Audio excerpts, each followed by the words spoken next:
Umugabo Nelson Mandela yavutse ku wa 18 z'ukwezi kwa karindwi 1918, akaba ariwe wabaye perezida wa mbere wa Afurika y'Epfo.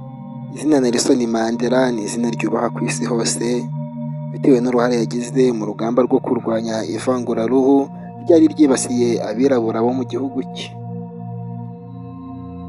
Nelson Mandela yaravuze ngo nta hantu kure waba uri udashobora kuva ngo ugere ku ntsinzi yawe, igihe cyose waba wiyumvisemo ko ibyo ukora ndetse no kubirwanira ishyaka ukumva ko bishoboka. Ikigira agaciro mu buzima si uko turiho, ahubwo igifite agaciro ni itandukaniro twakoze mu buzima bw'abandi, ari naryo rizasobanura akamaro twagize muri ubu buzima. Ntugatinde ku muntu kubera ko hari ibyiza yagezeho, ahubwo ujye utinda ku muntu muri cya gihe yakoze amakosa ndetse n'uburyo yisubiyeho. Nta muntu n'umwe wavutse yanga undi kubera ibara ry'uruhu rwe, ahahise he cyangwa se imyizerere ye. Urwango ni ikintu kigwa, rero nimba urwango ari ikintu kigwa ndetse no gukundana nabyo byakwigishwa kandi bigakunda. Ibintu byose bitangira ubona bidashoboka, bigasa bityo kugeza ubikoze.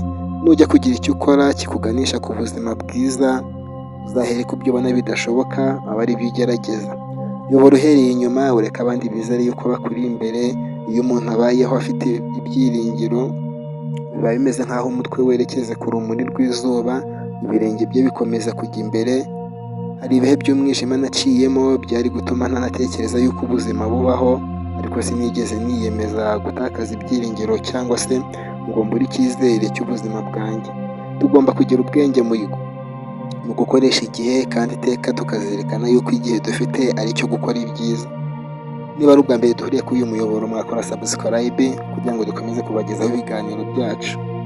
Nelson Mandela yavutse ku itariki 18 z'ukwa karindwi 1918, aza gutabaruka ku itariki 5 z'ukwa 12 2013. Agira ibihe byiza.